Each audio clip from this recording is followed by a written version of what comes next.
కోసం జీవించా చిలక నా ప్రాణం నీవేనే మణితునక నా కోసం నిన్నే నా జతగా నీ దైవం పంపిను బహుమతిగా నిన్ను నన్ను కనవేసే ప్రేమే సాక్షిగా కన్ను కలబోసే కలలే పండగ నిన్ను మన్ను ఏకం చేద్దాం హరివిల్లు. నాకు తెలిసి నేనెవరిని బాధ పెట్టలేదు పాప,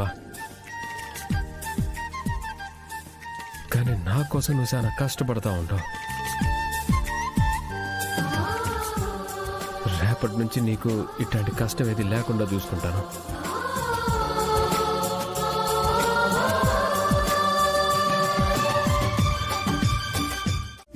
నాదే ఉంది బాబా, నాకంటే మంచి అమ్మాయి మీ లైఫ్ లోకి వస్తుంది. మీ జీవితంలోకి వచ్చే అమ్మాయి మీకు సంతోషాన్ని ఇచ్చేది కావాలి. కానీ నేను మీ లైఫ్ లోకి రావడం వల్ల సమస్యలు తప్ప సంతోషం అనేది ఉండదు. ఎందుకు ఏంటి అనేది నాకు తెలుసు. దాని గురించి మాట్లాడుకోవడం అనవసరం. ఇక్కడ నేను మీ ప్రేమని రిజెక్ట్ చేయడం లేదు. బావగా నేను మిమ్మల్ని ఎప్పుడూ ప్రేమిస్తాను. మా బావ తమ్ముడుగా ఎప్పుడు గౌరవిస్తాను. ఈ ప్రేమ మీరనుకున్న ప్రేమ మాత్రం కాదు. మీ మనసులో నుంచి నన్ను తీసేసి ఇంకో మంచి అమ్మాయిని చూసుకోండి.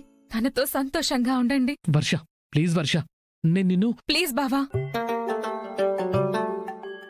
ఈ విషయాన్ని ఇంతటితో వదిలేయండి. నేను మీకు తగిన పార్ట్నర్ని కాదు. మీకంటూ ఎక్కడో ఒక అమ్మాయి ఎదురు చూస్తూ ఉంటుంది. ఆ అమ్మాయి ఎవరో కనుక్కోండి. ఖచ్చితంగా తనతో మీ జీవితం బాగుంటుంది. బాయ్. విశ్వదాభిరామ వినురవేమ గొంతు దిగని గరళ మేర ప్రేమ విశ్వదాభిరామ వినురవేమ గొంతు దిగని గరళ మేర ప్రేమ.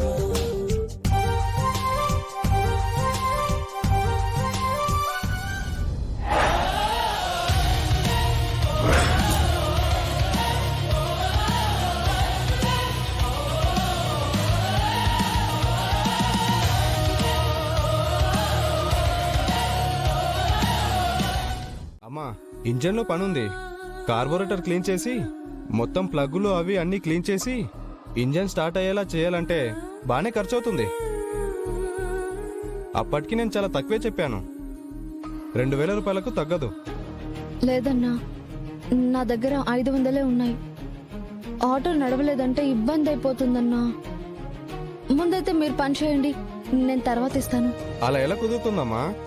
పని చేయించుకున్న తర్వాత ఎవరు డబ్బులు ఇవ్వరు. 2000 ఇస్తానంటే చెప్పు, లేదంటే లేదు.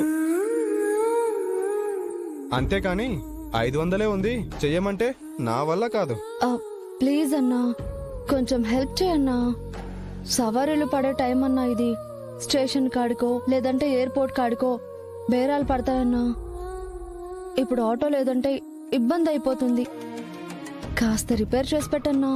కుదరదమ్మా, ఇంకెవరు వచ్చినా సరే నాకంటే ఎక్కువే చెప్తారు. 2000 ఉంటే చెప్పు, లేదంటే వెళ్ళిపోతాను. సరే, నువ్వేం చేయబడలేదు కానీ బయలుదేరు. చిరంజీవి, నువ్వుండు. బండి రిపేర్ చేయించాలి, లేదంటే మళ్ళీ ఇబ్బంది అవుతుంది. ఏం కాదులే పాపా, నువ్వేం కంగారు పడకో. ఓనా, చెప్పినాను కదా, ఇది తీసుకుని నువ్వు బయలుదేరు. సరే, ఏదో ఆడపిల్ల పిలిచిందని ఇంత దూరం వచ్చాను. వద్దంటున్నారుగా, ఇక మీ ఇష్టం. ఇక్కడ దగ్గరలో అయితే ఇంకా వేరే ఏ మెకానిక్ లేడు.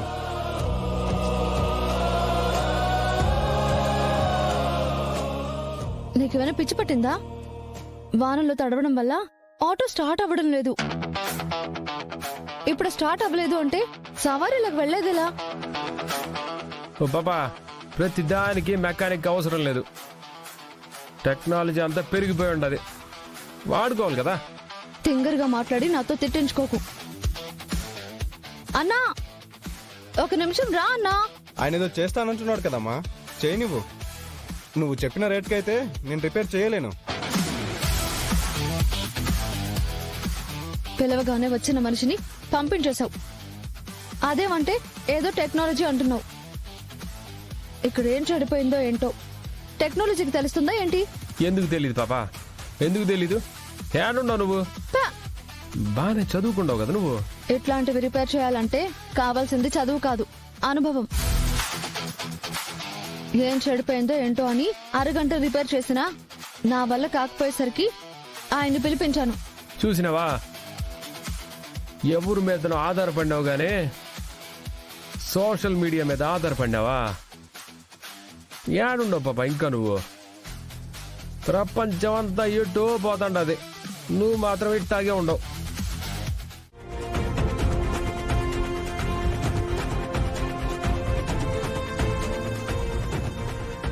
త్వరగా పోనీ అక్క, ప్లీజ్ అక్క. చూడు, జీవితంలో వేసే పెద్ద అడుగిది. ఇలాంటప్పుడు నువ్వెంత పీస్ఫుల్ గా ఉంటే ఎగ్జామ్ హాల్లో నీ పర్ఫార్మెన్స్ అంత పవర్ఫుల్ గా ఉంటుంది. టైం అయిపోతుందేమో అని నువ్వు కంగారు పడుతుంటే ప్రతి చోట ఈ కంగారు నిన్ను ఇబ్బంది పెడుతుంది. ఎంబీఏ స్టూడెంట్ అంటున్నావు కదా, ముందు నీకు ఉండాల్సింది మైండ్ మేనేజ్మెంట్. టైం అయిపోతుందని ఎందుకు భయపడుతున్నావు? రైట్ టైంకే తీసుకువెళ్తున్నాను కదా. ఈ ట్రాఫిక్ లో వెళ్ళగలనో లేదో అని భయంగానే ఉందక్క. పొరపాటున మిస్ అయిపోతే సంవత్సరం పాటు నేను చదివిందంతా వేస్ట్ అయిపోతుందక్క. సరే సరే, నువ్వేం బాధపడకుండా కూర్చో. టైంకి తీసుకువెళ్లే బాధ్యత నాది.